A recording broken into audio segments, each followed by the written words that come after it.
Izzo, forget being patient. Oh.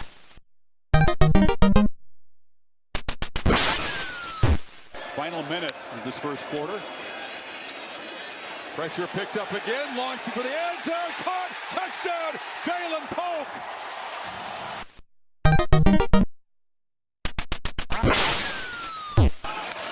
Jalen Polk in motion, Penix pump fake, and now launches a dart down to the end zone, caught, touchdown, Giles Jackson.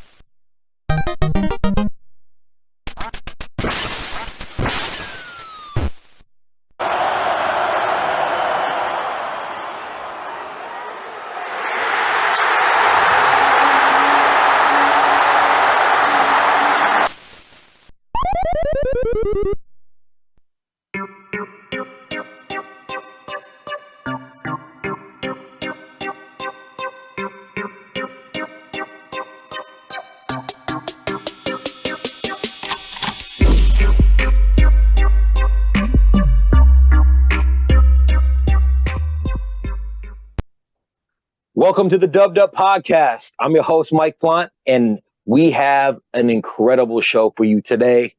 What a weekend. It was huge. I got my guys Izzo and Noah with me, the Dubdup fellas. What's up, boys? How you guys doing? Big time, baby. We're doing good. How are we doing, Noah? Doing all right, bud? Dude, right? I think my voice is still shot. I smoked a whole. Yeah, go ahead. It sounds like you've been coaching. Sound like you've been out there screaming at the players yourself. Now, this weekend was amazing. It was the biggest football weekend I think I can remember in the last 20 years at UW. We had game day. We had the Pat McAfee show. We had students camping out in Red Square at 3:00 in the morning on Friday night, getting ready for the game. It was bigger than anything. The celebrities that showed up. I saw Cedric the Entertainer. I saw Julio Rodriguez. I mean, it was as big as you can get. And I don't know how else to describe the magnitude of this game and the effect it had on the UW program. Izzo, when you were there, because I know you went to the game, did it feel bigger than just a regular, normal rivalry game? Yes. It's hard to. You did a good job kind of encapsulating like all the different things. It was so hard to it's just so hard to think about all of the craziness that went down. I mean, from the Pat McAfee show starting, on Friday, the day before, his kind of like whole, I don't know how it was going to be met when I came out here, and like thinking that like Cougar fans are going to be picketing as soon as he got off the plane to like watch him slowly be like, okay, I'm getting well received here. Like things are going better than I expected. And then, just that whole day, like Kalen giving him the cutoff that was awesome for him. That was awesome. Herbie coming on, just to hear them literally talk about UW and like hype up the program for a good 45 minutes to an hour straight with all of the guys on the show. And then, the next day, like everybody rushing. I mean, I don't know about you, Noah, but I thought that if we got there at 4, we would be probably in a good spot to get like a good spot for game day. There were he literally showed up at 3:30 in the morning and couldn't get into the pit, and now that's just insane, man. And so that, I mean, from that to Lanning getting booed to where he couldn't be heard in the the kick from the guy Grayson, he misses the first one, and then he hits the second one. Like, it was just so much freaking fun, man. And shout out to the guys for having the signs ready, and Tim Pig, you're the freaking man for standing out there with your wife and having the dubdup sign out there, and it was good to see Jack and all those guys, man. It was just fan-freaking-tastic day. Yeah, I saw the dubdup. I saw the dubdup signs. One of the things that was really crazy was not just the celebrities and all that, but we also had 30 different scouts from, I think, 22 different teams. And I don't know how many recruits, but I know there was a ton. Now, Noah, as somebody who played ball, and I don't know if you took any official visits or anything like that, but as a player going into seeing what a college can offer, from the experience all the way down to what happens on the field. How do you think that affected what those recruits that were there and the scouts that were there were seeing? How do you think it made them feel? Do you think it's going to add to what we see coming into UW here in the next 6 months, and then also what we see going forward into the NFL with some of the seniors and the guys that are going to be leaving UW after this year? Yeah, man. Dude, I think it was huge. I think one of the biggest things that you're trying to do when you bring in recruits is you want to show them how they can be a part of the program. How can they feel special in this program? Can they come in here and the fans will make them one of their own? Will they be loved? And dude, is that game get any bigger? Is that national stage any bigger for those guys to see an emotional roller coaster, a game for the ages? It was set up. Game day, like we've said. I mean, all the celebrities on the side, the ex-players, Lawyer Malloy was there. I mean, It was a game that as a kid, as a young 18-year-old in this social media, build your brand, as everybody likes to say. I mean, dude, we're back, boys. Like, we are freaking back. Fully and back. And Kalen DeBoer, bro, we are is lucky the right word? Maybe. I mean, he is the right man to run your ship. I am the captain now, and we're moving forward, dude. And it's like it is a time to just take a just deep breath, man. And I use it emotional roller coaster because, man, if you look at that win probability, bro, that thing was up, down. People next to me are going, yeah, you never get through the Pac-12 unscathed. I guess if you're going to lose, this is the game, to lose because it's not that bad of a loss. And then for it to come back, I mean, dude, there must have been 25,000 people on that field after that game. Oh, it was insane. I remember I was watching it and I couldn't believe it. It felt, like I said, it felt so big. And what you said about Kalen DeBoer is so right. This man's been here for a year and a half. He's only lost 2 games. He's undefeated at Husky Stadium. I'm going to repeat that. He's undefeated at Husky Stadium. Wow, man. And he's won 13 games in a row. 13 games in a row dating back to last year. That's pretty big. And, one of the things that stuck out to me the most, and Izzo, I want to get your take on this, is the national attention that has been on UW, especially last week, but following the win, we've shot up to number 5 in both the AP and the coaches polls right now. Do you think there's people that are not looking at UW anymore? Are we still that school way up in the Pacific Northwest that people don't know about? I don't think so. Yeah, I don't think so. I mean, I think we heard pretty much every national major talking head for college football media saying that Michael Penix is the Heisman favorite, after Caleb Williams' bad game. But I mean, just stand alone, man. That you're winning on the biggest stage. That's the most watched game in America. I would say that UW is probably the most talked about program in America right now. And was already, I think we were kind of trending towards being absolutely on the map heading into this game. Like, and maybe it's just our feeds, right, where the clips of the UW talk of each of these shows is getting put in front of us. But there were just so many that it's like, there's no way that this isn't the kind of the national narrative that we are here prior to this game. And then to do this on the national stage, storm the field, have it be such a crazy game. It, in terms of eyeballs, it couldn't have played out better. And, obviously there's some things to clean up and we're going to go into that. But there's way more to celebrate about this game. I mean, we aren't going to sit here and poo-poo this, just how enormous this game was for us as a program. So it's arguably, you talk about program defining wins. We think of Sark against SC or whatever it is. That this was it for UW. This was the program defining win for Kalen DeBoer's era. And that is not going from a team that's trying to compete and get into a bowl like it was with Sark. We're talking about program defining in terms of you are a national college football champion top type team. And that's what we're looking at here. Elite. Yep. Elite. Elite. And I think, when we start talking about that, now we have to start talking contenders for the national championship. And the reason I'm taking this serious, I even saw Paul Feinbaum, the mouth of the South, literally talking about the Pac-12 being the most exciting division in college football. He doesn't ever talk good about the Pac-12, and the Huskies being in the driver's seat and looking like one of the top 3-4 teams in all of college football. Noah, do you think that it's legit to start talking about national championship aspirations for this club? I think you have to. I think you have a front runner Heisman favorite. I think you have a bona fide number one wide receiver room in the country. I think you were given an opportunity to be on a stage where you had game day there. You had number 7 versus number 8. And then right after that game, you had USC at Notre Dame. Why is that so important is there was a ton of East Coast eyes on your game as well. Mm-hmm. Mm-hmm. And we freaking delivered, boys. We delivered. We did.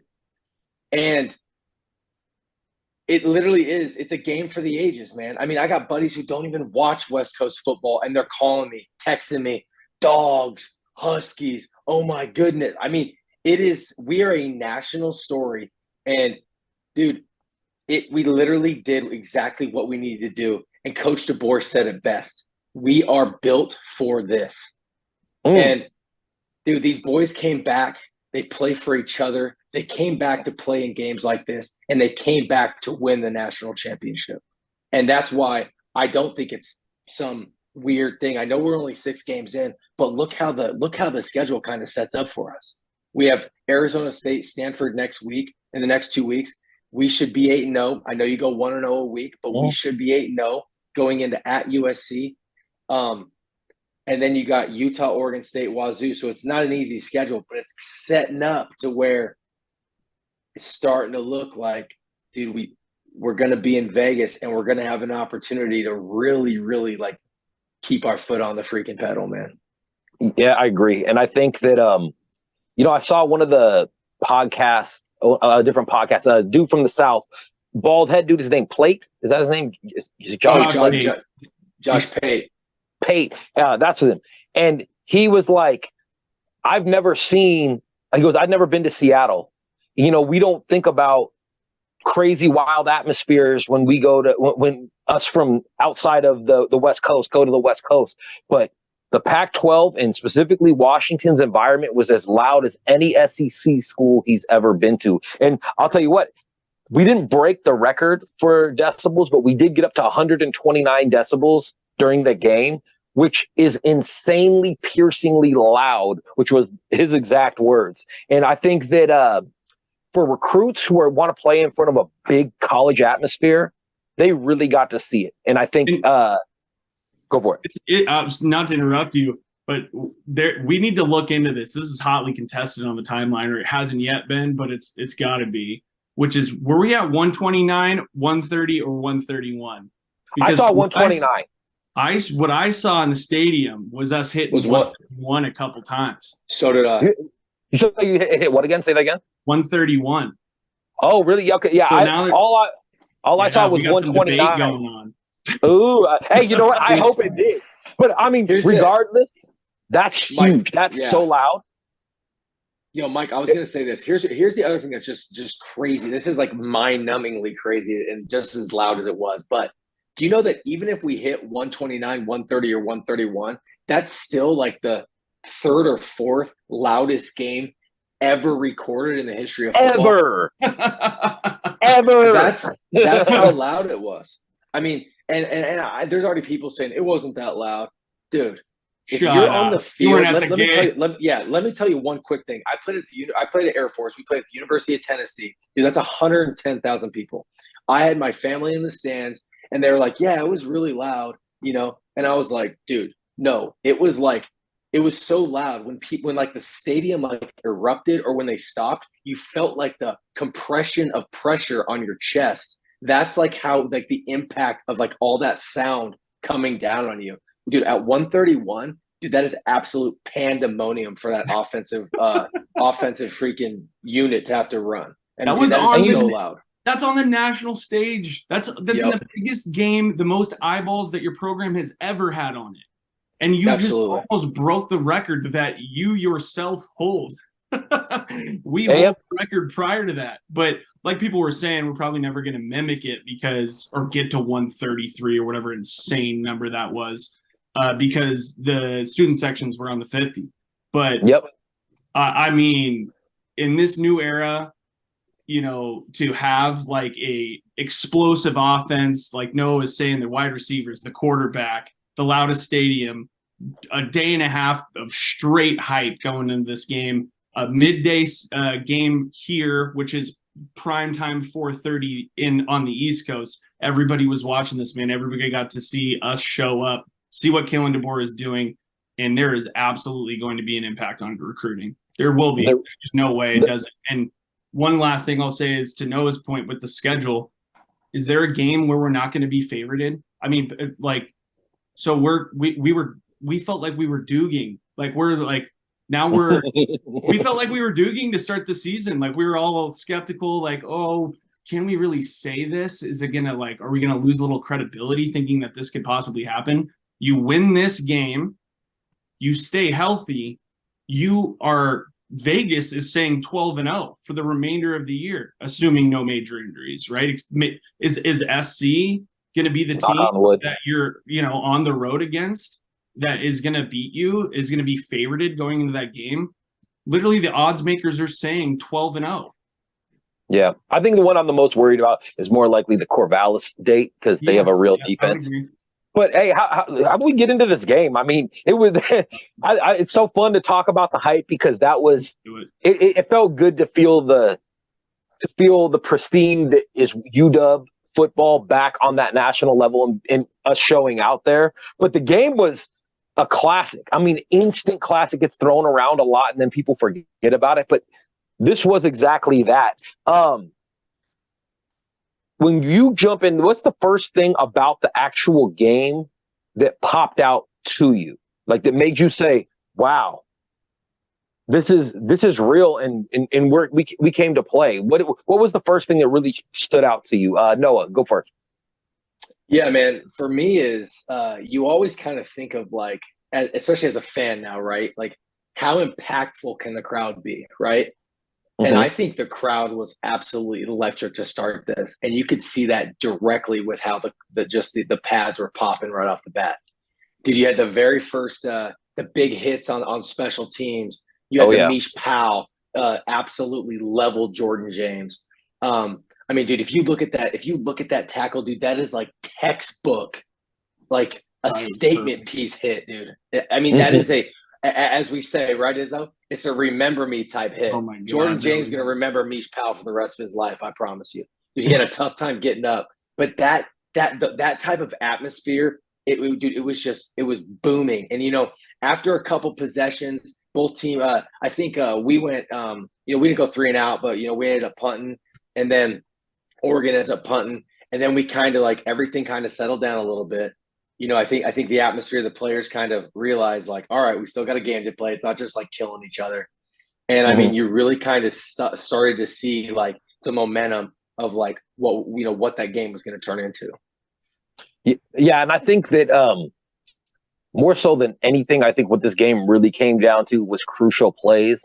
And in those crucial plays, I mean, our defense gave up a lot of yards, but they had a lot of big time stops. Izzo, when you were seeing these, when we talk about those crucial plays, I think we got to talk about the 0 for 3 that Oregon was on 4th downs. Yeah. How big was that impact? How big was that in the outcome of the game?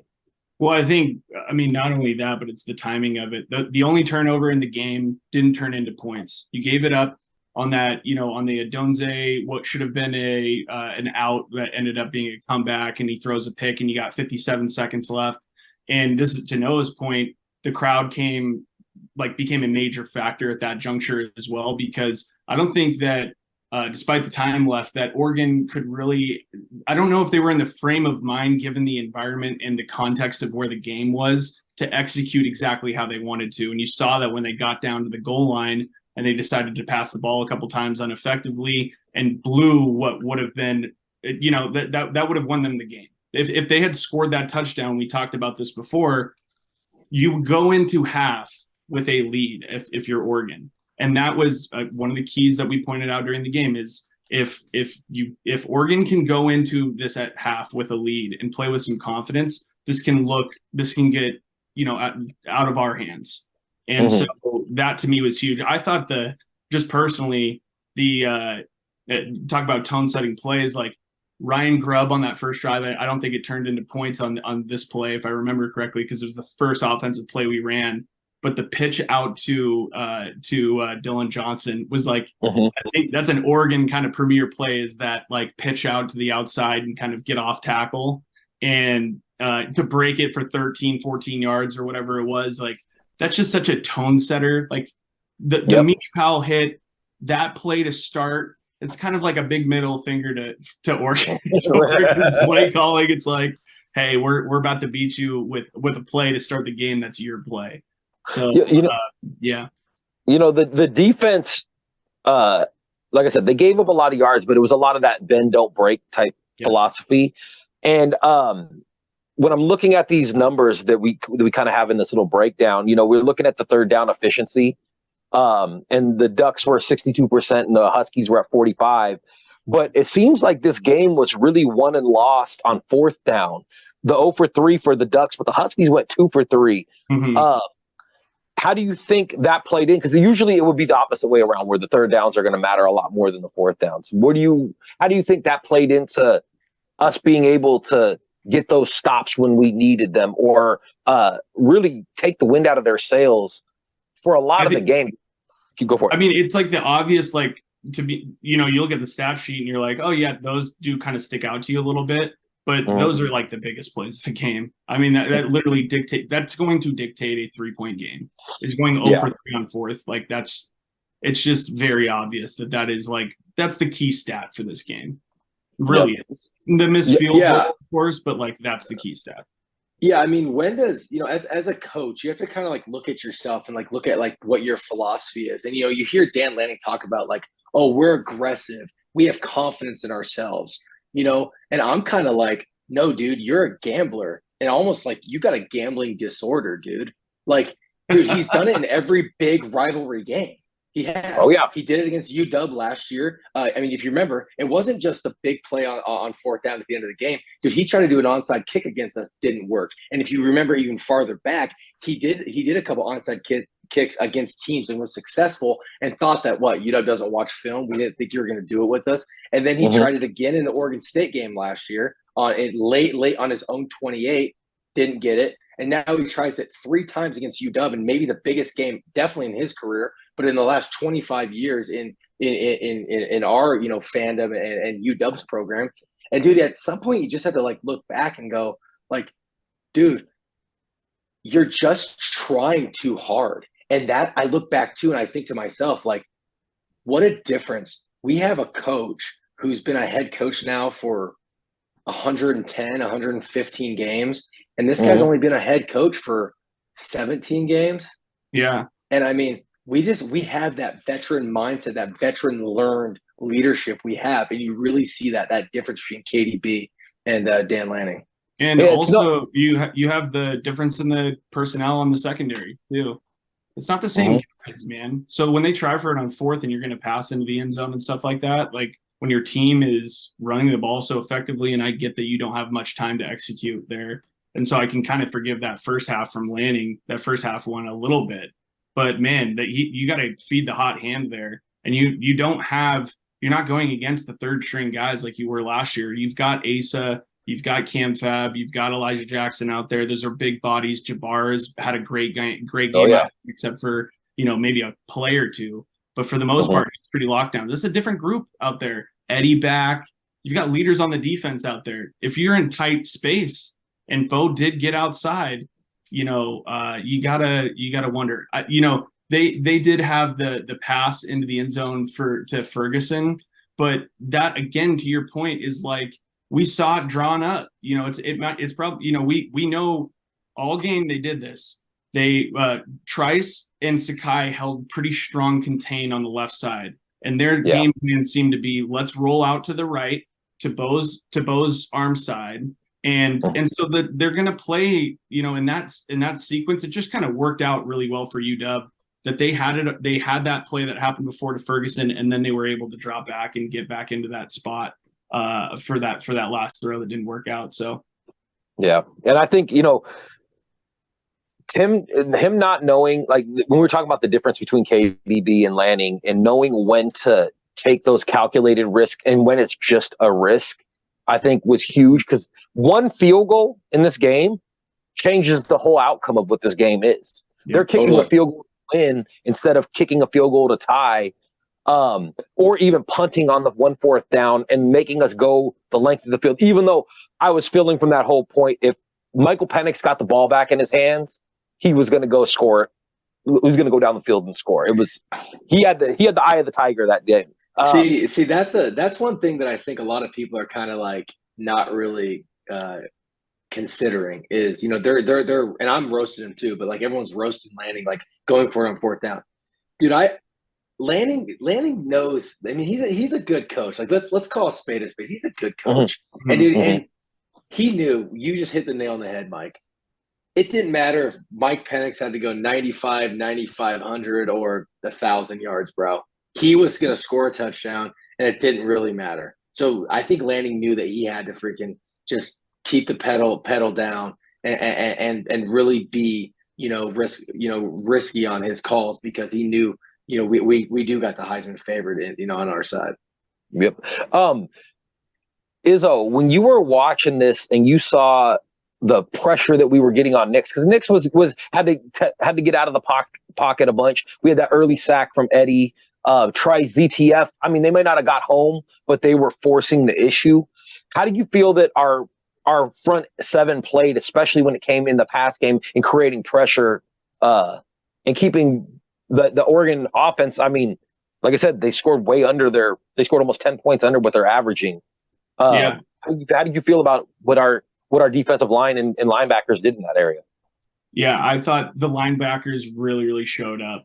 Eddie, Alfonso. But I think what stuck out was, again, like we were talking about, like, we mentioned this as like a key to the game before this game even started, was keeping Bo running up the middle instead of to the sides. And he was able to get outside a lot. And most of their big plays came, at least in the passing game, came from him getting outside. Even though one time he broke contain to the left, there wasn't a spy over there. He got the first down. He dove for that first down, extended the ball, and got it. But I think there's only so much you can do, because Bo's a smart player. They game plan to his right, so they were going to ZTF's side.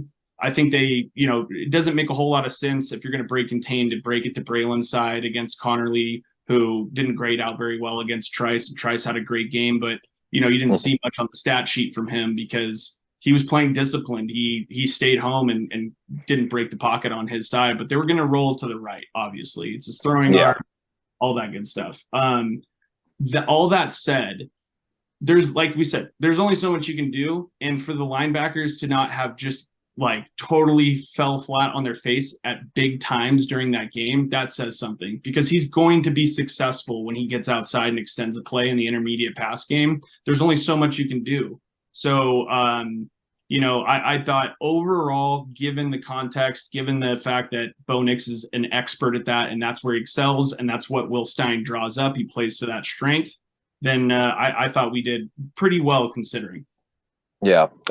Noah, when we're talking about the linebackers, and not just for pass rushing, but also against the run, I'm looking at the stat line here.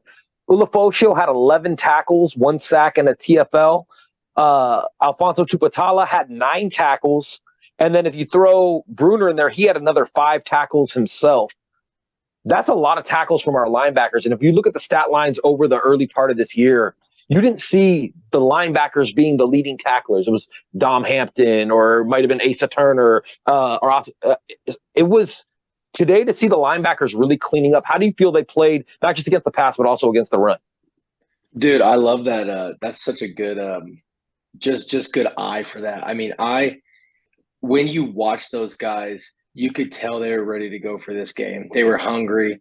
You know what I saw the most was they were doing a great job taking on blocks at the second level. And but on the other hand, what was helping a ton was with Thule being healthy and MJ Ale ready to go. Those guys have to eat up. You're like that interior O line is getting a double team almost every time, and that's why it's so important that those guys eat up. You know, 3 or maybe even 4 offensive linemen each play. That allows your Eddies to run free and your Zoes to run free. And if we have that, exactly what you saw in this game, dude, there were so many different times in that game where go back and look. Bucky Irving is a special back. He really is. There was multiple times that our guys were in the right spot. They really were. Our linebackers were in their holes. Our safeties were up on the edge, keeping it locked down. And Bucky, man, he's just wiggly and twitchy. Dude, he's a special player. But man, I watched this game twice now after being there. And dude, we were actually from a scheme, we were very sound. We missed some tackles we shouldn't have, and Bucky got free. But man, having 9 solo tackles from Eddie and 8 from Zoe, it just kind of comes that like, dude, these guys are they're stepping up to the stage and delivering. Yeah, I think it was very obvious that in this game more so than any game that those two and Bruner as well are who we need on the field against these big running teams, because I definitely saw the Irvin touchdown was rough to watch. Just like he was stopped at like the 6-yard line and bowled his way through 3 or 4 different players before he finally got into the end zone. And that just can't happen. You know, I'd also noticed when we're fatigued, our tackling gets a lot worse. Yeah, it was not a good tackling game. Just straight up, let's call it what it is. It really wasn't. But you know what? I wanted to actually, Izzo, I was going to ask you about this. You know, we knew going into this game that the Oregon offense was really, really high powered, and they ran the ball a lot, but they also threw the ball a lot. Bo Nix is a Heisman Trophy candidate not for no reason at all. You know what I'm saying? His stat line was he had 337 yards and 2 touchdowns. How do you think our secondary did facing that challenge? Because also you got Franklin, who's a Biletnikoff finalist or a candidate as well. Yeah. I thought for the most part it was solid. We knew that, you know, I was never, we called this out before, I was never really afraid of the deep ball from Bo, and I think we saw that, right? Like we saw a lot of line drive passes, they didn't connect. There was the time that Elijah his best play in my opinion was the break up in the end zone. They went 1-on-1 to him, and I thought he played a physical game, and it was weird because quietly he was playing very well when, like, for the most part of the game I thought he was playing very well. Some of their bigger chunk plays were picking on him in the air, but again, those were on plays where he's extended, and they know what Elijah's strengths are, and they're, you know, what there's going to be with a first year player against some really good wide receivers who had experience. There's going to be some struggles there, so that's no surprise. I thought Jabbar again, man. I just thought he played lights out. And the one PI that he had, you know, I'm willing. I didn't like the call. I thought it was iffy. Yeah, I didn't like the call. I didn't like the call either. I mean, I get it. He's not turning his back around, but I didn't think there was enough contact to throw the flag. But yeah, for the most part, like the safeties, Cam Fab had a great game. Asa just being out there, some of it, what his impact is not on the stat sheet, man. That defense, it runs through Asa. So for him to come back into this game, like, that presence on the field provides confidence for some of these other guys. And he's playing hurt, man. Like, I thought for what it's worth, you know, they were able to instill their game plan, and Bo was successful in the intermediate routes. But again, that was because of the extended plays, nothing over the top, no huge plays that I can really remember. And so I thought overall they played good. Well, and Asa also had 7 tackles, so he did show up on the stat sheet. And I saw a couple where he stuck his nose really in there. I also think when we're talking about the defense, we got to talk about, like, specifically the fourth down right before halftime, the critical, because we had just turned the ball over, and to stop them on fourth down was huge because we went into halftime with that lead. Noah, what do you think the impact was on the Dawgs going into the half, having that happen? Because it was a big kind of swing from the interception to getting the stop. Yeah, no, absolutely. I mean, if we want to just talk, strictly that fourth down stop, they ran a rollout once again, like they did multiple times to Bo's strong side. That play was designed to go to Troy Franklin on, and people call it differently, but it's kind of like an outpost to the, they want to throw that ball right to the orange pylon, right? They want to hit that right away, right at the pylon. And when they miss that, which was Jabbar guarding him once again, he doesn't get any stat sheet for that, but it was just a lockdown play. Bo didn't have that option, so he had to keep rolling. And now what you're waiting for is all your guys that are running the over routes to kind of come into play there. And our defense, Dom Hampton, Elijah was on the backside, and we had Izzo coming up giving some pressure, so he had to get rid of that ball. Beautiful tip away. But dude, that was such an impactful play because dude, they score there. I think that whole momentum of the game completely flips to Oregon. And I remember thinking, dude, like, if we let these guys score right here, like, this is really bad, especially because we were driving down the field, Rome slips. So, dude, that was a huge, the guys, and then now the momentum's still with UW. They run in the locker room. They're like, boom, big fourth down stop. And now we still have all the juice. So, dude, it was, that was one of the biggest plays of the game, obviously. And it was just another gamble by Riverboat Dan. That's his new name.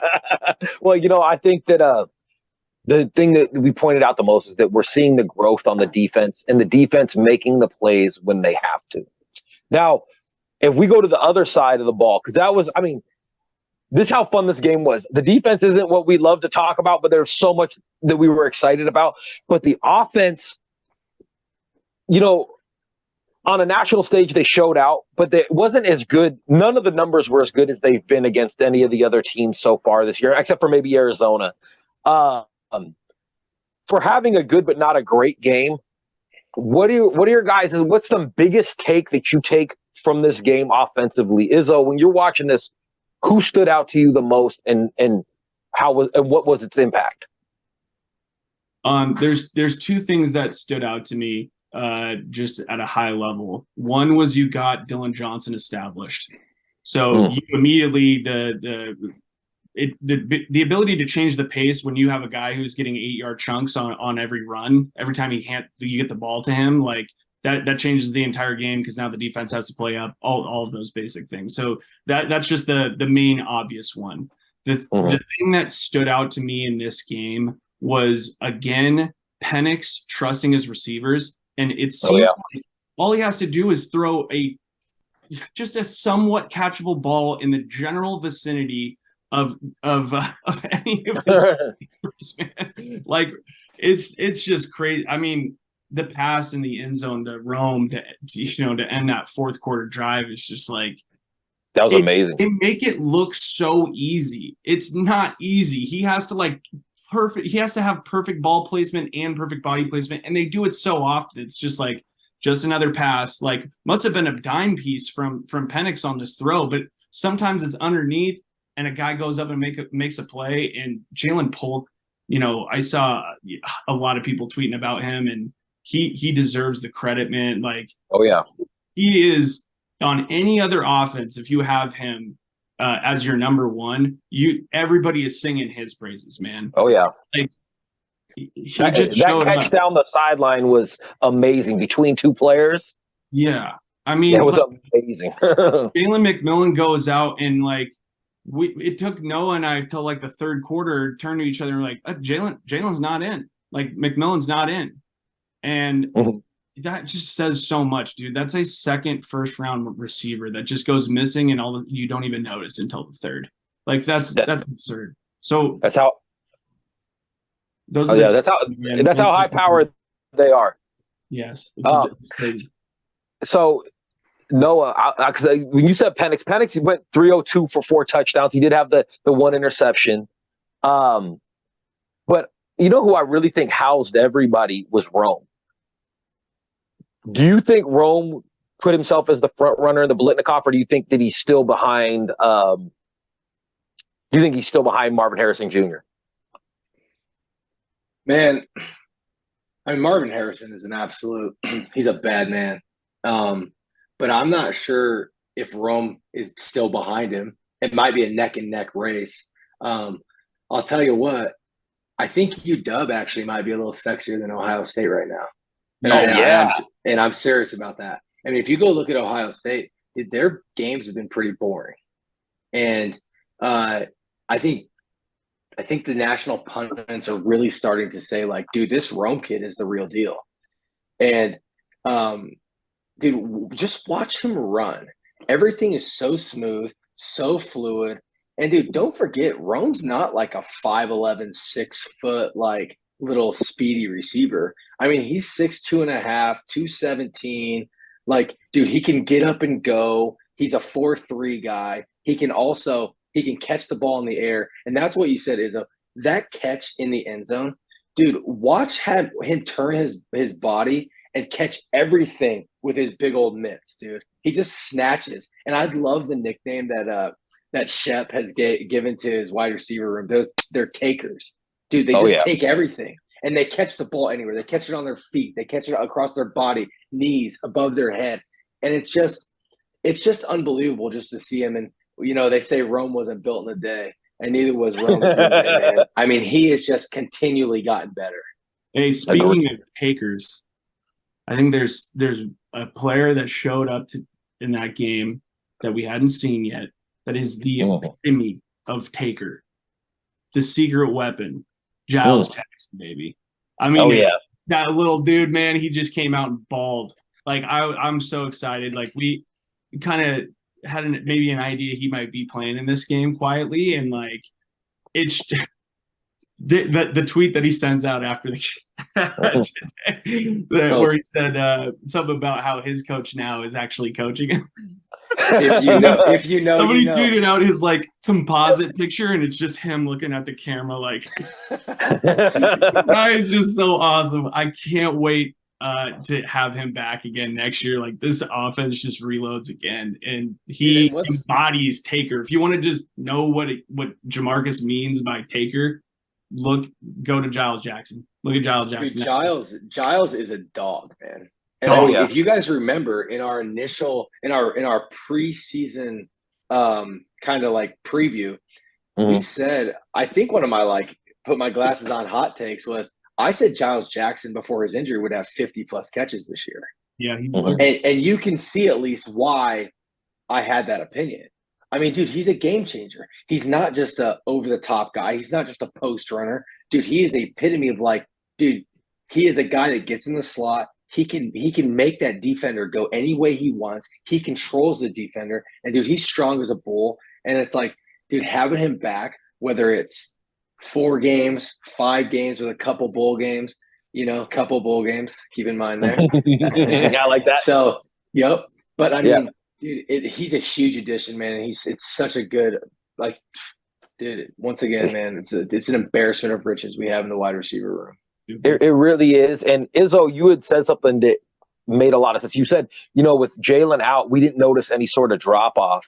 And I think Giles Jackson kind of filled that role, and he did it in a really good way. Because if you notice the last like 2 games without McMillan, Bernard and any of the other receivers who had stepped up, they're doing pretty good, but they also had those blunders that come with being young players. Having Giles Jackson in, who's a vet, who's been in the system, and it looks like we finally figured out how to really utilize him, because he looked great in the slot. Like, the slot was built for him. And I think next year you're going to see a lot of that. But you're right. It helped us not see such a drop off when McMillan decided like his knee wasn't ready to go, which I'm glad he did. I don't want him hurt. I want him ready to play when we got to go against USC. But Giles Jackson really stepped in, and I mean, he fit that touchdown catch was great.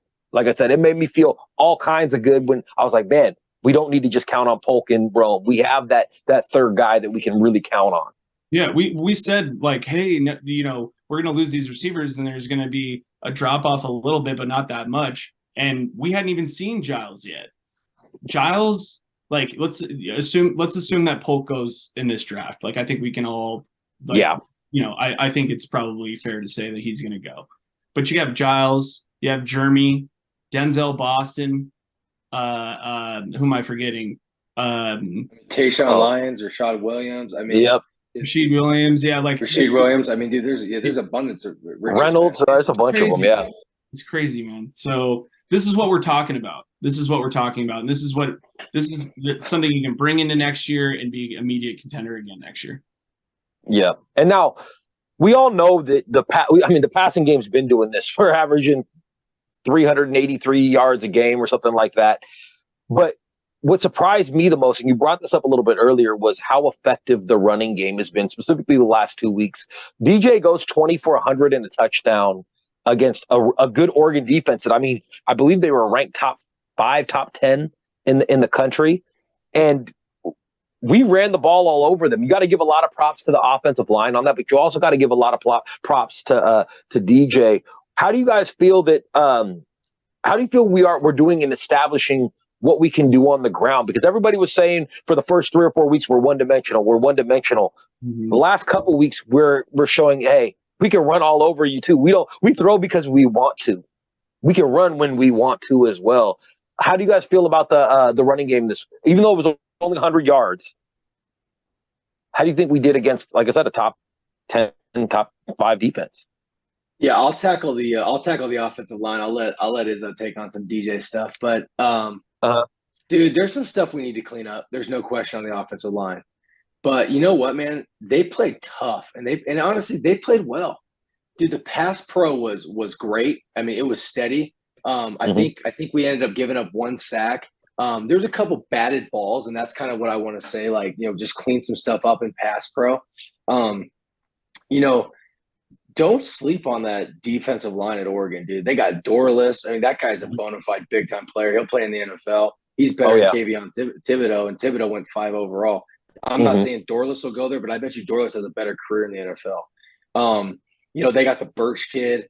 They got the young they got the QB at Oregon State, DJ Ungalele, his younger brother.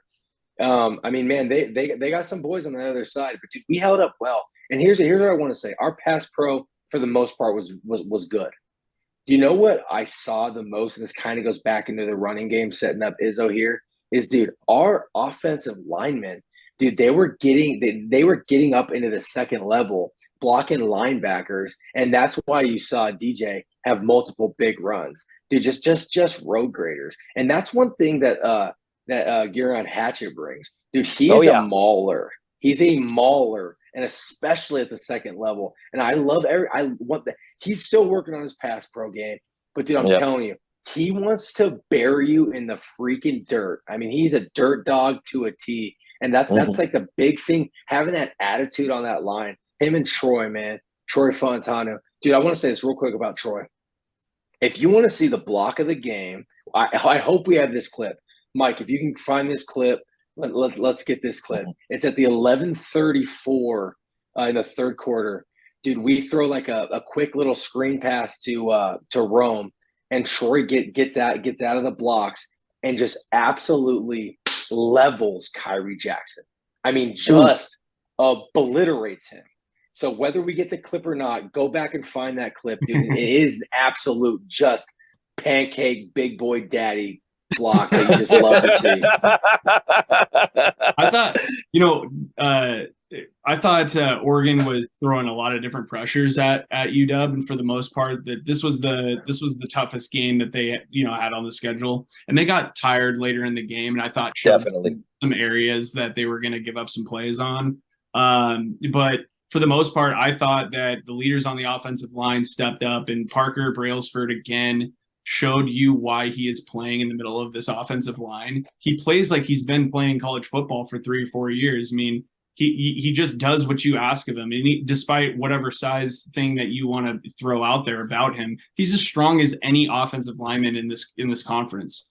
I mean, he might be, as a freshman, the third best offensive line on a top one offense in America. So, Roger Troy obviously played lights out. Garion played lights out. But well, not totally lights out on every part of the offensive line. I thought Roger was getting attacked a little bit, and I thought they were kind of trying to key in on the right side. But that's expected with a left-handed quarterback. You come after the blind side. So for how much they had the ball, for how intense that game was, how quick the scoring was, I thought they played a decent game. But I agree with Noah, there are some things to clean up. But luckily, I think that's the toughest test you got for a little while, and it's good. Man, God bless it, knock on wood, that everybody stays healthy, because we had some injuries at the beginning of the season and guys are stepping up. So let's pray. Oh, yeah. One thing real quick too on that is, with Dylan, like you said, going for 20 for 100, Oregon stayed in their base look the whole game. They had two linebackers on the field for 100% of the snaps. So like we talked about last week, they weren't going to go into some like 6, 7, 8 DB look. Dude, they have the horses and the athletes to be able to run. They got Bossa and Hill and all those guys. I mean, dude, they were able to stay with our receivers, so and our tight ends and our running backs. So I just think that goes even more to where they stayed in their base look, which means like they want to be able to cover, all positions on the field and stop the run, right? And we still went for 20 for 100 against that, pretty good defensive front. Yeah, I think, as I'm gazing over the stats, and I'm seeing a lot of breaks from the norm, which meant that Oregon was causing a lot of fits. There was definitely a lot more pressure on Michael Penix than there's been all year long, but he found a way through it. The 302 yards is far less than what he's been throwing for, but it's still a lot of yards. DJ's 100 yards was real good. One of the things I noticed when Michael Penix throws the ball, he normally hits a lot of different receivers. You might see 7, 8, 9 different receivers catch balls. Only 5 different guys caught balls on Saturday. But we still found a way to get through it. And I think that's something that great teams do, is even when everything is not working, you figure out how to get it done. And I mean, that offensive line definitely had some struggles at times, but seeing like Kalepo and Hatchet become maulers in the run game. I mean, you got to see them play to their strengths, and at the biggest moments and the most important moments, we were able to get those first downs. We were able to get the touchdowns. We were able to come back and make the plays when we really needed them. And that's a sign of being clutch like that, is a sign of a great team. And we really showed that. I think to that point, what that is indicative of to me is that they had a very specific game plan that they were seeking to execute with, and getting the balls to their playmakers. And I think a lot of that preseason, getting the ball to 8 or 9 guys with catches, is flexing, getting as many guys as many reps as possible, so that you can, one, keep guys rested, get plays on tape for your 2 deeps, and get people used to the speed of college football, and work into what is the biggest game on the schedule, which is this one. And so when you hear, hey, every game, 1-0, we're focused on this opponent, that type of thing, there's no doubt that the coaches are thinking to themselves, like, hey, we've got, it doesn't take a genius just by looking at the reactions post game. I mean, aside from all of how exciting this game was, why you just got a sense of relief, and Ryan Grubb is crying in the locker room, and Kalen DeBoer is breaking up a conference to give Mike Penix a big hug. It's because this game, whether we now want to acknowledge from week to week, meant way more. And I thought that was that's what you just pointed out, with 5 guys getting catches versus 9, is indicative of them wanting to keep playmakers on the field. I agree. And I think what's Mike, really quick, what's interesting too is, like, if this is Mike Penix's, like, or our offense in general, if this is like our B game, dude, I think there's like offensive coordinators that would kill for this to be any game for them. Yeah, right. Mike, he went for 302 and 4 touchdowns. Geez, what a tough. Yeah, what a tough stat. What a line, burden. Yeah. So well, you know what? One thing that also has to be brought up, because, the last couple of weeks we've been talking about penalties, and we only have 5 penalties the whole game. that's huge. That's huge. 2 defensive PIs. That's your offensive line there too. Played a pretty disciplined game. They were getting the ball out pretty quick as a part of that too. They schemed for that a little bit, it seemed. Yeah. All right. Is there anything else you guys want to get into with the offensive line? No, I think we're good there, man. Unless you got something for us, Mike. I'm just looking at what the offensive line. I'm also looking at kind of our agenda and what we have coming up, because there's a lot of. We had 3 punts, which I feel like we hadn't had 3 punts all year, But our punter did a good job helping us flip the field when we needed it. Did, man. Jack had a great game. I think our special forces in general have played really well all season. It's kind of unsung because everything else is so flashy. Yeah, I mean, having all 3 facets of the game has been huge. We don't use our field goal kicker much. We don't really use our punter much. But dude, like we talked about, this game, I mean, this was a big time national stage. Dude, this was a war. I mean, this is college football war right here. And it really was. For us to only, I think we had 10 possessions and we scored on 5 of them. I mean, man, dude, we set ourselves up to win. Dude, like, remember this, dude. It was 29-18, and we had the ball. Oh yeah. And I mean, dude, we could have opened that whole game wide open. And give credit to Oregon. They stuffed us on 2 drives and went up 33-29. I mean, dude, there's a reason that the AP only dropped them from 8 to 9. Yeah, dude, Oregon. That's a huge thing, and that's a huge thing for the college football playoff push as well. They're still ranked a top 10 team. That's still going to be a huge win. And as we get later, a little bit later into our, the Pac-12 and the slate, as we do some of our predictions, dude, Oregon still has to go to Rice-Eccles in a couple weeks. And dude, we all know Salt Lake City, man. That's a tough place to play. I do think Oregon is the second best team in this conference, though. Yeah. Yeah. Absolutely. I think we play them again in Vegas, and I'm sure you both agree. Yep. I'll be there. All right. So real quick, I want to make sure we bring this up because it was huge. Westy saved the day with that catch. Ooh. Are you kidding me? Like, pulling it off the turf. That was because that was 4th down, if I'm not mistaken, right?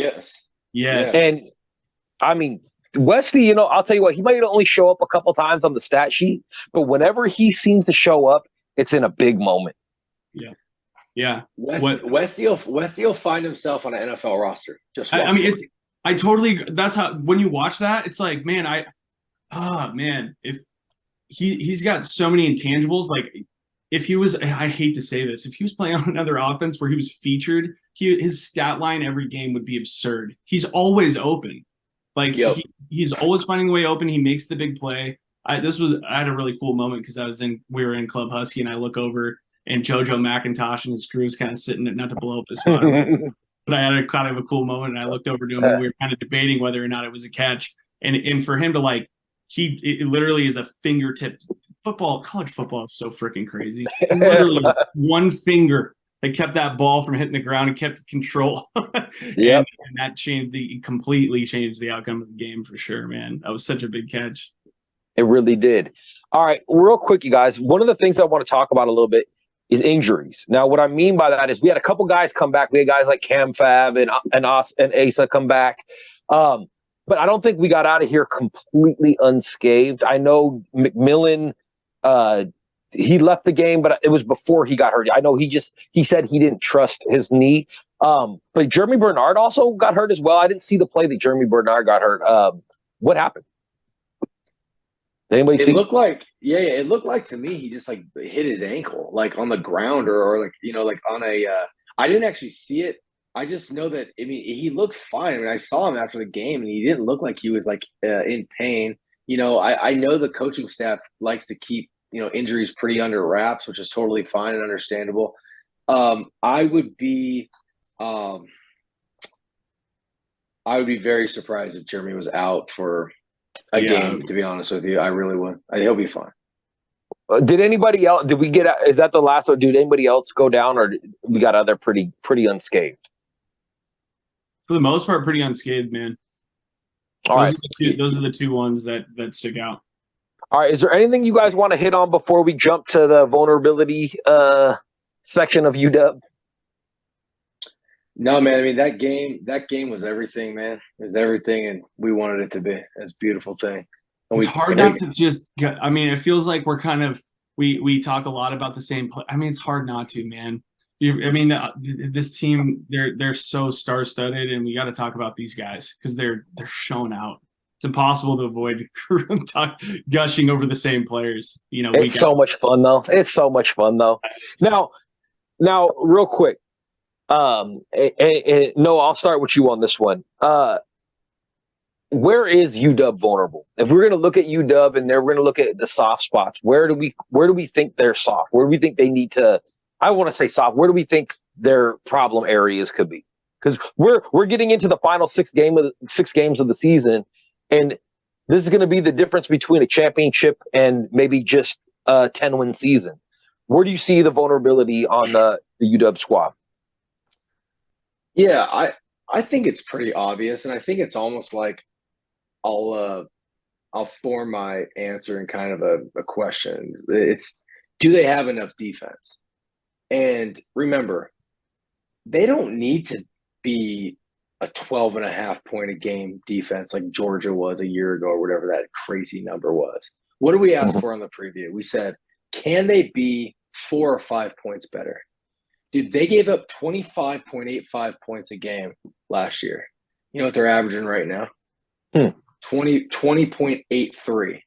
Oh, wow. They're 5.02 points better. Dude, that's all we can ask for because, honestly, we're scoring 5 more points a game on offense. So we've literally flipped it by 10 points. So if we can just finish this season, just be about 5 points, 4 points, 5 points better than we were last year, I'm telling you, the University of Washington football, man, it is a tough freaking out. And when we said if we can do that stat, we can be a 12-0 type team, it's coming to fruition before our eyes. It really is. So, yeah, man. So just get enough plays, get off the field, stay steady up the middle on both sides of the ball. Not that we're not vulnerable on the offensive side, because I think we have a very good offensive line. I really do. But dude, there's some hog mollies that are coming up. That Bear Alexander kid out of USC, dude, he's gonna want to get up in Parker and get up in Kalepo and Hatchet or Juice Buelow, whoever's playing. I mean, dude, there are some boys coming. I mean, you'll see it. You'll see it even in this ASU game, dude. They got some big boys up front that create some havoc. So I mean, just stay stout up the middle, and we're going to be fine. Okay. And now, Izzo, if you were going to pick out a position group that you think that you want to see just play just a little bit better and you think could be the difference in, like I said, a 10-win season to a 11 or 12-win season, what position group would that be? Well, it's 2 groups. It's the second corner spot. For when we play teams with 3-4 really, really good wide receivers. And I don't want to like harp on this too much because, man, they're asking a lot out of Elijah and he has played really well. And, for what it's worth, like for the context and that game against Oregon, I mean, that's as challenging as it's going to get. You have a quarterback that's going to extend plays. You have to cover. You're a physical guy. You're a physical corner. Whereas Jabbar is your speed guy. He's going to be able to chase a guy around a little bit more. And so I'm putting a caveat there because I don't even want to come down on how Elijah's played because, there's some tackling stuff. But I mean, this is a kid who's starting for the first time and like he's making progression each week. So I say it, but it's because there's really there's not a whole lot of other spots to choose. Like the team is playing so lights out across the board. It's really difficult to select the spot. The only other one I could think of for me is the edge depth. And again, Sakai had it might not show up on the stat sheet, like in terms of pressures or whatever you want to call it, but man, his job was setting the edge. He set the edge. There wasn't like most of the plays. He said, go watch him again. There's a reason why he was selected by the staff as like their dog of the week on defense for, what was it? I think it was like their power section, or he played great. He stepped up again. Man, I guess you say like parts of the secondary, but you've got Asa who's coming back and he's got tape on it, a club, and so it's hard to choose. But if I had to, I guess I would say the CB2 and edge depth if I had to. Well, and I think with Elijah, kind of like, I don't know if you guys remember this from last year with Banks. Banks had some real big flashes last year, but he also had some real rough reps last year where you were like, oh, wow. I think Elijah's going through that now. And I think next year you're going to see that pay dividends. 100%. Because he's battle tested. Let's look forward to this next game, because this may not be on an Oregon level of a game, but it's an important game because Arizona State did us dirty last year in the desert, and they kept us from a Rose Bowl. They kept us from a Pac-12 championship game. I feel like this isn't a game to overlook, because we owe them. They really took it to us last year. Let's jump into this Arizona State game. We're a 28-point favorite. We lost to them last year. Noah, when you're watching this game coming up Saturday, what do you want to see from UW against Arizona State, who's, like I said, they're not that great as far as a record goes, but I mean, they gave USC a run for their money. Yeah, these were the last guys that beat UW, and our players ain't gonna forget that. I guarantee you that our staff's gonna use that to get these guys up. I mean, this is a huge emotional game coming off of Oregon, and so they're gonna have to do some things to get these boys ready to go, and I think they will. For Trent Bourget, he beat us last year. We just couldn't get him off the field on third down. I remember just like watching this game, just like absolutely sick to my stomach that he just made like enough plays to kind of keep them in it. And in the end, they beat us 45-38 or something along those lines. Once again, this ain't the same secondary. We don't have, I think this is the game, if I remember right. At one point in this game, we had 5 freshmen starting in this game. In the secondary, something like that. 5 freshmen on our defense starting or something. 5 new faces, yeah. Yeah, 5 new faces, something like that, yeah. I mean, dude, Arizona State, man, they're gonna have to get tricky with this game. I really do. I think they're gonna have to do a fake punt, fake field goal, try to extend a possession, try to steal a possession, whether that's like an onside kick. We're not in the desert. This game's on Montlake. It's a 7:30 kickoff. It'll be a chilly night. Sorry, desert boys. It ain't gonna be 88 degrees at kickoff. So yeah, that's kind of my quick oversight before we dive into some of the players. But I mean, like, they're gonna really have to, they're gonna have to gain more possessions for them to be able to stay in this game. Yeah. I think Bourget playing is what it is. I was really hoping to see Rashada, which I'm sure everybody else was. If we're looking at Arizona State, who are some of their standout players? Who are guys that we're like, okay, we're gonna have to watch out for him, offensively or defensively? Who's the first one that sticks out to you, Izzo? I mean, honestly, there's not, in the context of like how you would compare them, UW or Oregon, or whoever, like some of these top teams are that we're going to play. There's not really like a guy that you go, that guy's going to absolutely torch you, or come close to it. I think they have the receiver they have, Weaver. He's pretty solid, but no, Badger. Sorry, yeah. Excuse me. Thank you. Yep. This team gets picked apart on defense. Personally, what I believe is that we're going to see Demo in this game for like a good portion of the second half. I goal for this game is that we not only see Demo, but I want to see a little bit of Austin Mack get some love, get some run. God, I hope so. Yeah, I look. From what I've seen from them, they do successfully. They play successfully in the intermediate pass game, which is similar. They convert well in the red zone, but we're talking about late in games against really bad defenses. And you know, I think Fresno State beat them 29-0. Like this is not a game where typically you would feel like maybe this is a trap game. To me, this is just like this is the worst team in the Pac-12 in my opinion. They are. They're 1-5. Yeah, I want to play it up. Like I feel like that there's something to be seriously concerned about, but I just don't see it, man. Yeah, they've only beat Southern Utah and then lost to everybody else. They scored 28 against USC. They lost 24-21 to Cal, and they lost 27-24 to Colorado. This is the worst team we play. This is the worst team we've played so far.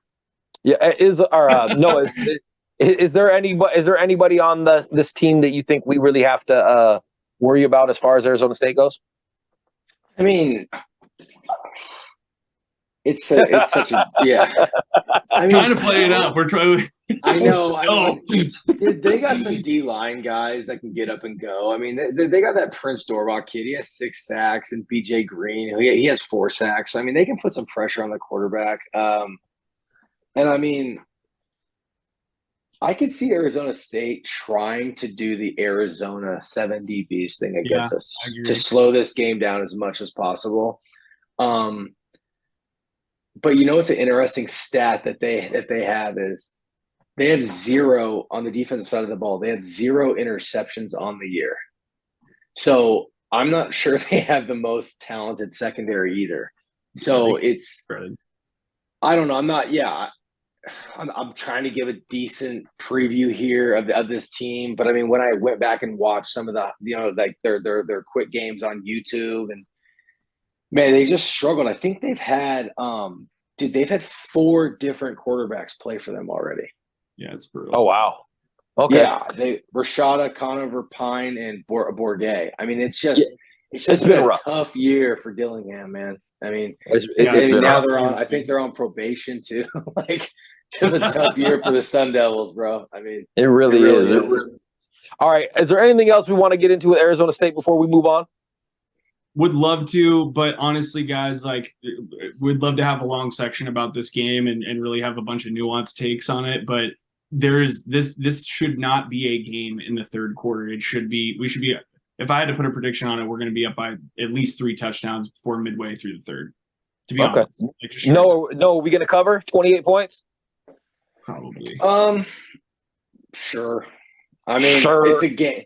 It's a game I probably wouldn't bet, and it's only because of UW coming off the Oregon. Such a thrill of a victory.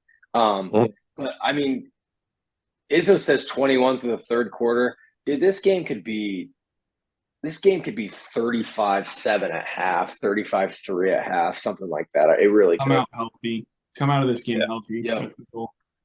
All right. Before we move on to the next section, dubdup is brought to you by Auto Media. Go check everything out with Auto Media at autogang.com. Anything you want to see live hip hop, live music happening in Seattle. Now, also make sure that you join our Discord. The link is down in the bio. All the information you need on UW, specifically recruiting, is in the Discord. Now you can join for free, but for $8 a month, you get the VIP membership where, like I said, everything hits first there. And I'm talking about before Twitter. I'm talking about before the news. I'm talking about before ESPN. It all hits in the Discord. Make sure you go join that. Make sure you go join the Twitter as well. The Twitter's got great conversation. Our spaces are always live and happen after every single game. So make sure you're joining. Also, with our Discord, we like to answer questions live on the show that are presented in the Discord. So we're going to get into that. Are you guys cool with that? Let's get after it, baby. All right. Discord question 1 from Little Legionnaire. After watching what was probably the Pac-12 game of the year, what are the odds we play Oregon again in the conference championship? Who wants to take that one? Man, I think Izzo said it. I mean, I think it's pretty widely regarded that these are the best two teams. Oregon and Washington are the best two teams in the Pac-12. I think there's absolutely that's like unequivocally, I think, the truth, especially after this weekend and just what a battle it was. I was pretty man when we were on the ferry coming from Kitsap over to the game. We were talking about how UCLA was kind of like this dark horse. And with them losing to Oregon State this weekend, man, that really it kind of that takes the dark horse a little bit out of them. But like I said earlier, if Oregon can get out of Rice-Eccles Stadium, I think they really are the front runners to meet us in Vegas. Okay. Yeah, I would agree with that. I would say the biggest game for them, though, I honestly think they're going to go in and handle Utah. I really do. Just think about how we watched the UW Oregon game and how they were able to move the ball and how they could do it multiple different ways, how Bo could escape the pocket, how they have multiple running backs who can beat you. I do think Utah's defense is good, but are they good enough to hold Oregon to 30 in their house? I see Oregon scoring more than 30, to be honest with you. And I see Utah really struggling to move the ball like a whole lot. I see it like maybe like a 30 to 24 or 30 to 21 game for Oregon in Rice-Eccles. But not to take away from what Noah said, it is an impossible place to play and it's not easy. The game that is going to be it's going to be the deciding factor for me in this equation is their game against Oregon State. It literally, I think, to end the year, the Civil War, or not the Civil War anymore, whatever you want to call it, the Oregon State game, that is going to be, I think the winner of that game is going to play UW in the Pac-12 championship. I couldn't agree more. Yeah, and I'm sure we'll get into it, but Oregon State seems like after that win that they were trying to make a statement. And I'm just a believer in Jonathan Smith. I think he's a great coach. And so I think literally that final game for Oregon is going to decide it. Okay. All right. From Ding. In the last couple games, the offense has struggled to close out games. We've given the ball back to our opponents with 3 3-and-outs and a goal line fumble, which could have cost us either game if we did not have a 2-score lead going into halftime. What do you think needs to change for our offense to keep its foot on the gas pedal late in games? No, how about you hit me with this one? I'll answer this twofold. I don't think we ever actually took our foot off the gas against Arizona. I think it was just a weird fumble there. Like we said last time, dude, that game, I was never really worried about that game. Now you go to Oregon, is it a gas pedal? Are we taking our foot off the gas pedal? I just think we're playing an elite team. I don't think Grubb got too cute. I don't think, people say like, oh, on the 4th down, just like pound it, do that. It's like, I think we would have tried to sneak it. I think Grubb even said we would have tried to sneak it there with Penix, but Penix was having severe cramps. Mm-hmm.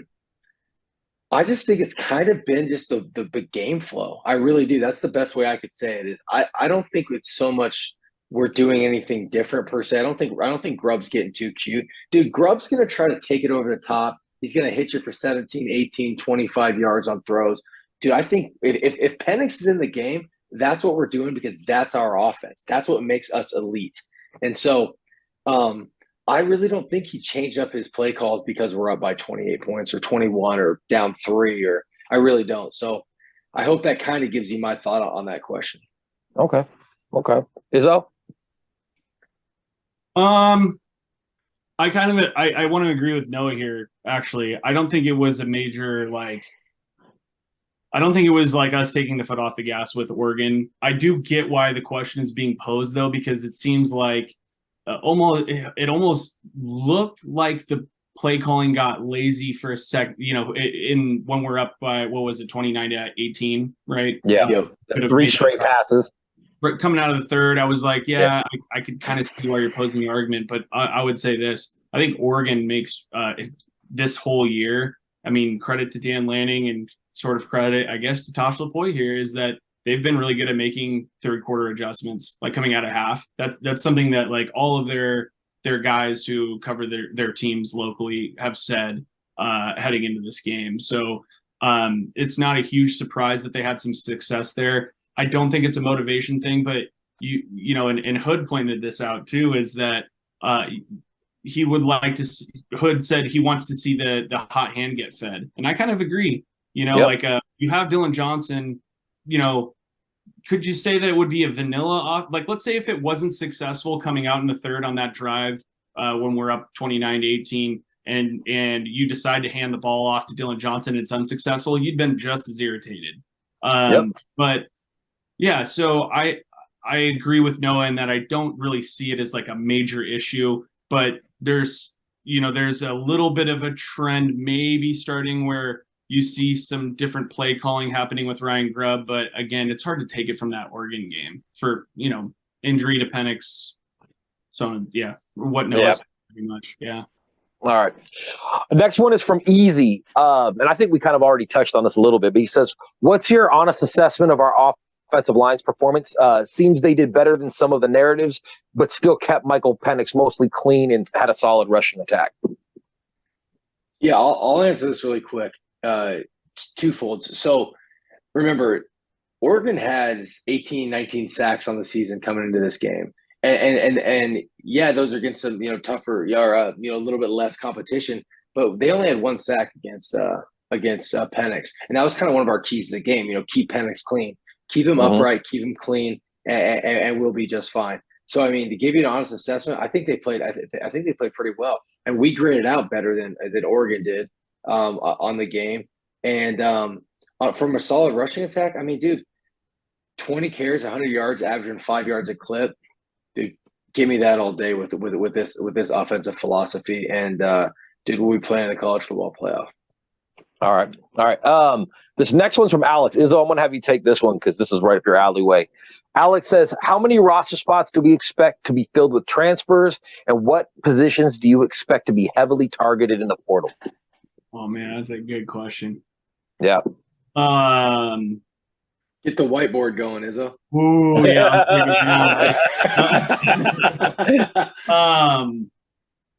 So first of all, let's just ignore the obvious thing, which is that the amount of transfers that we take is going to be dictated by the amount of recruits that we take from high school, vice versa. It's going to impact at 1, 2, 3 spots or what have you.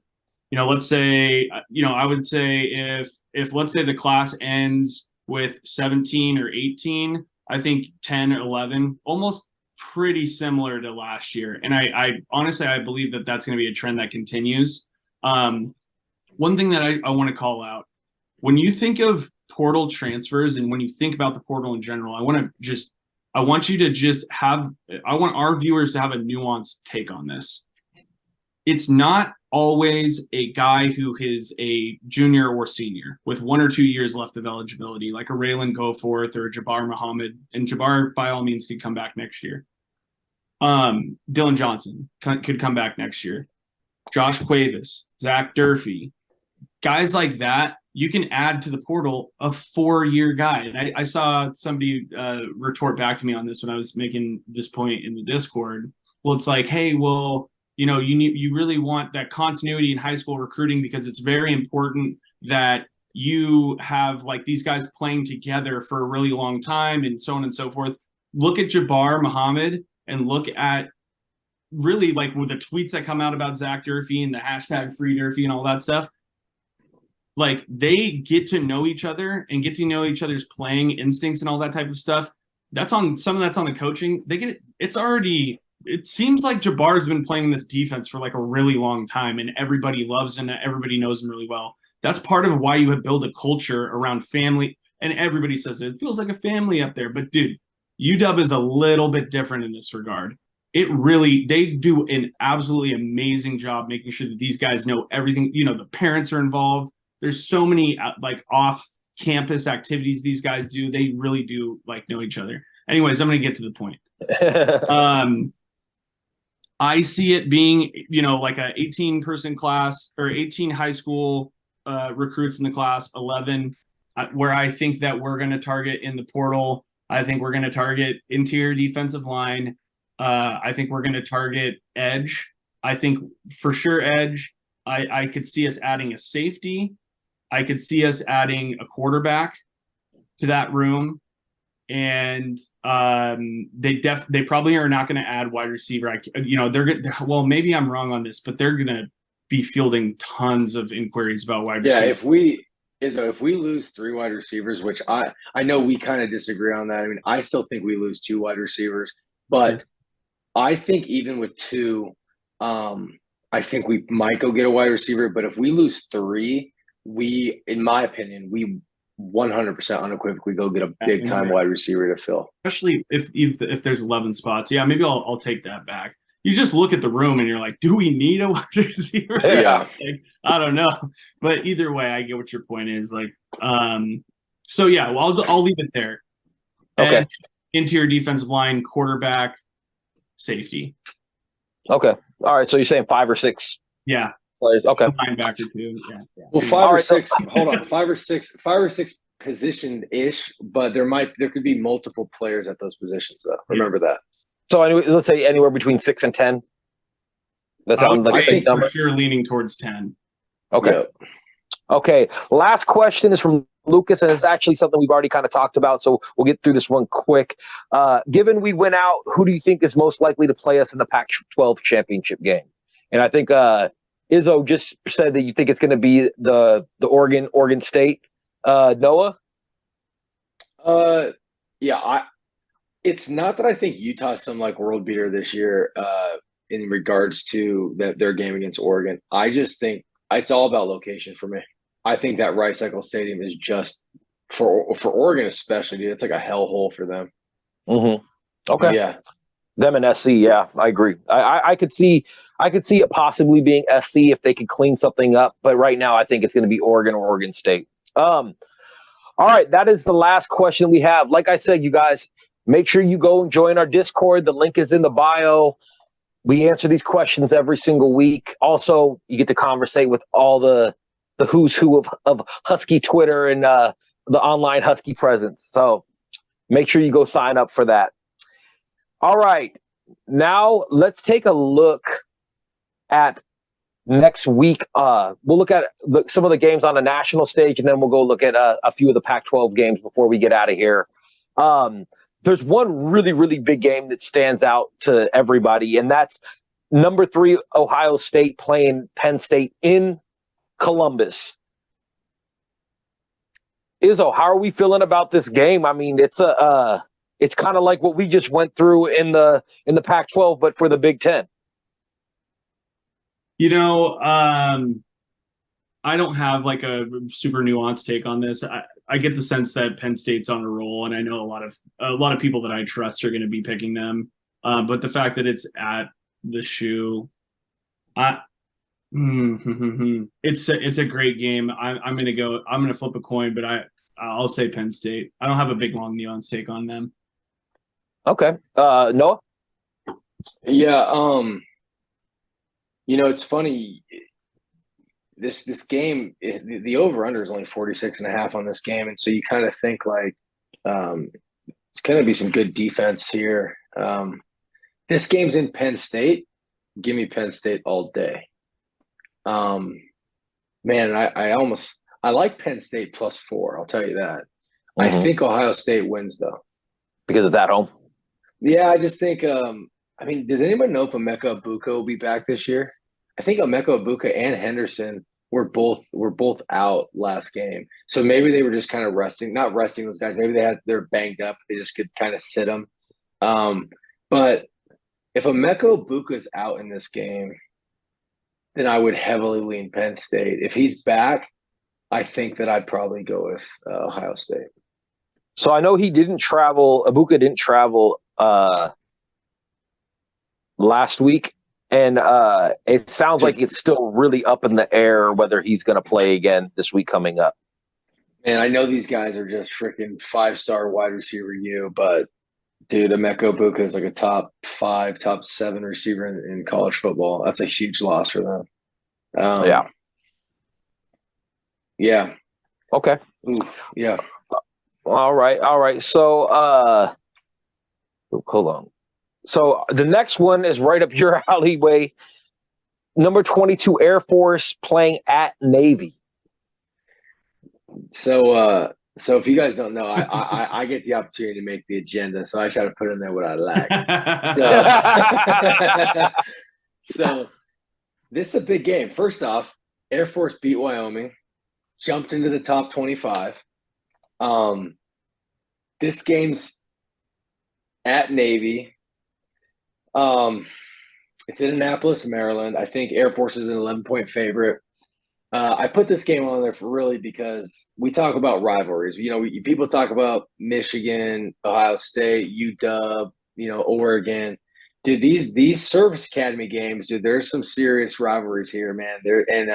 Dude, crazy flyovers in these games. They're fun games. Opportunity, watch it. 9 a.m. on the West Coast on CBS. Air Force is going to handle business though. Their quarterback has a knee issue, so I'm not sure if he'll play. But they got a couple other seniors right behind him that I think this over-under is only 37. Pretty wild, both heavy running teams. I just don't think Navy has the horses this year to get past Air Force. Give me Air Force. Give me Air Force to win pretty handily. Yeah, I think Air Force is definitely the class of that division too, like of the Independents. Outside of No. You're talking Group of Five. Group of five.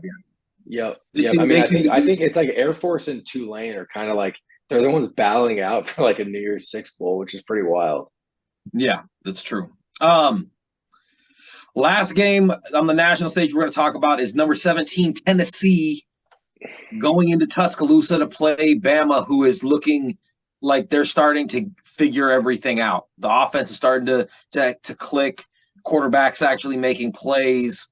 Izzo, what do you think of Tennessee, Bama, or do you think Bama's gonna?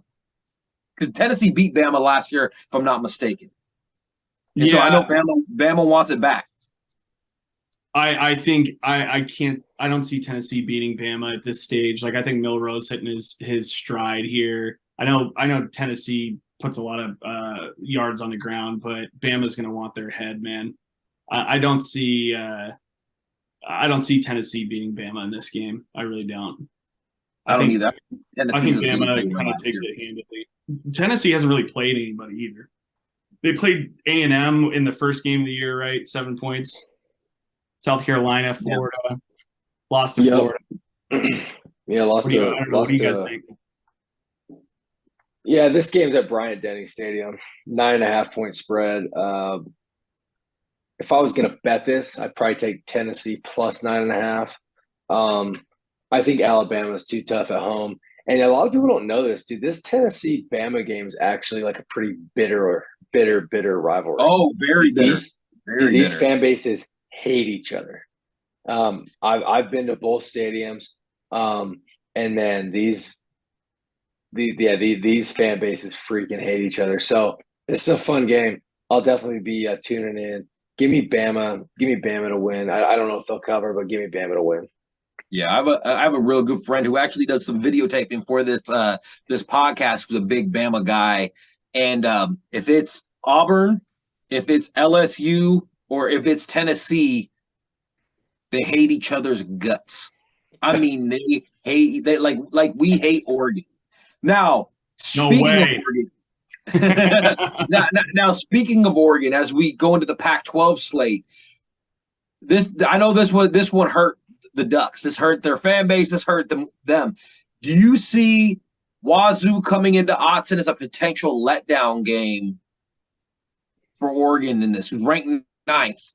And Wazoo's looked bad the last 2 weeks. So, Izzo, what do you think? Do you think it's a potential letdown game for Oregon? No. Dude, I don't want to give a ton of credit to Oregon, but they're good. They're really good. Like a step above Wazoo. I know, what was it, 2 episodes ago, I threw them in the tier. I was like, yeah, I called you out quick. I'm like, you're tripping, bro. You were right. You were right. Yeah, I do not. Oregon's heated, man. Those players are going to come out firing. They got 1 goal playing us in Vegas.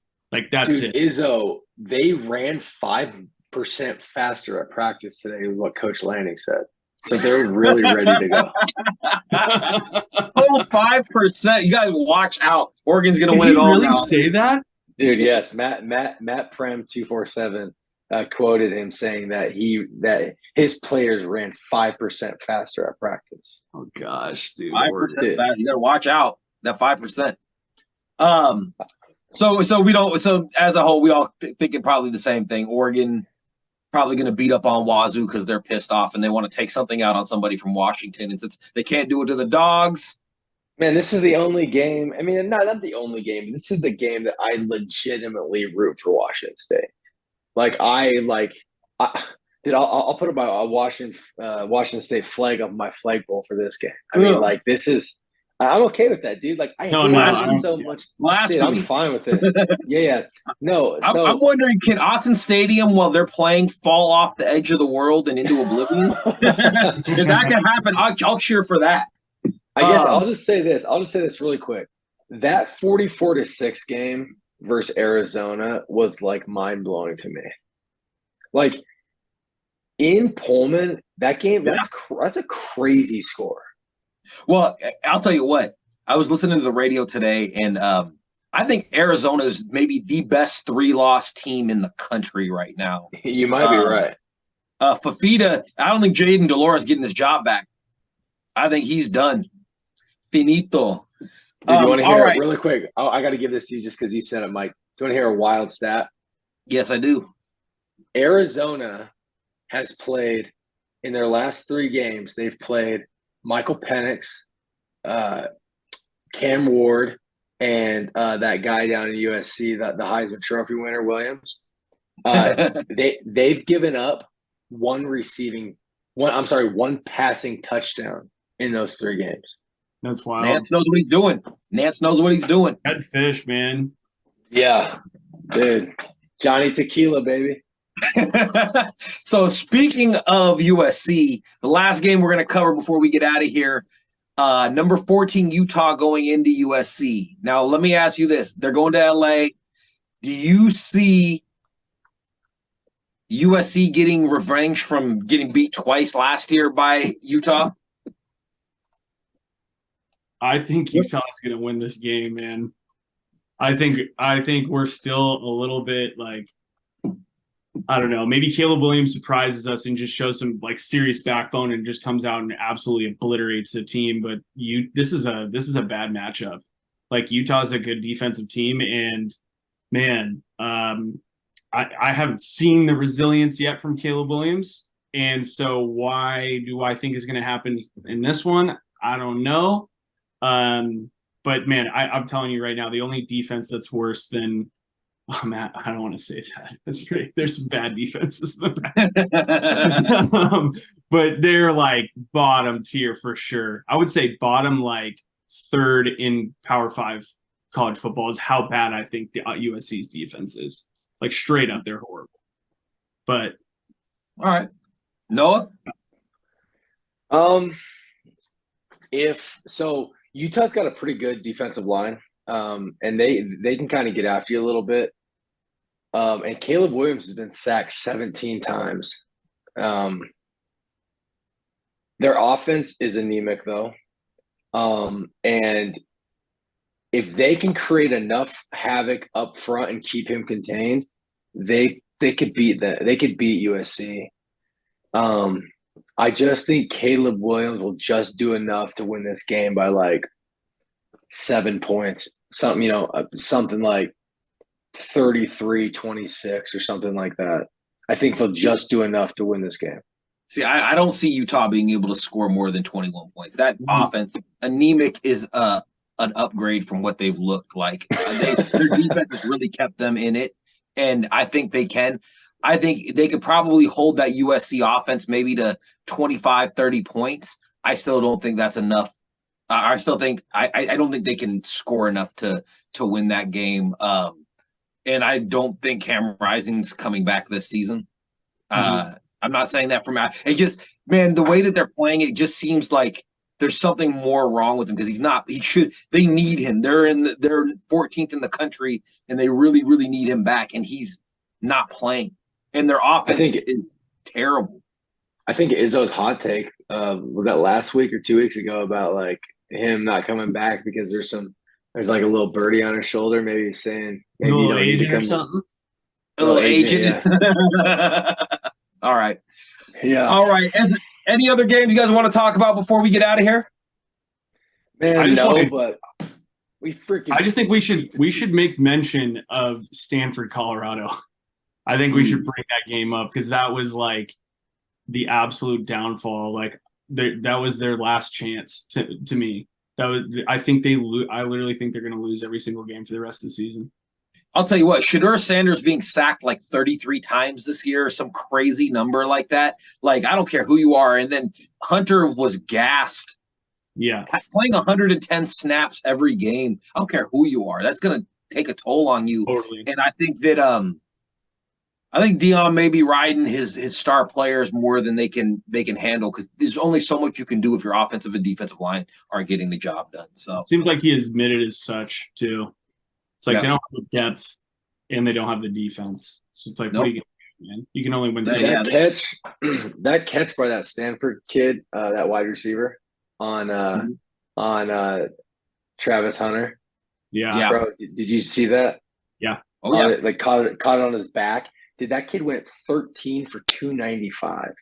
Well, you know, I think that's the thing with Stanford is, I mean, nobody is really expecting much from them, but they have a few bright spots for looking forward. So hopefully, they can figure it out and get things going because I'm used to Stanford of the last decade being a good team, so it's hard to see them just wallowing in below mediocrity.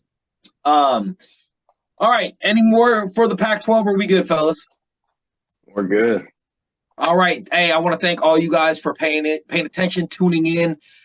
This dubdup podcast is really doing well right now. So make sure you hit the like, subscribe, share, tell everybody about it. You can say we have hot takes. You can talk about my hat and how I wear the winning hat when we beat a team like Oregon and we need more luck.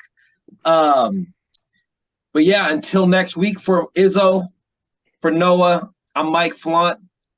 Go Dawgs. Go Dawgs, baby. Go Dawgs.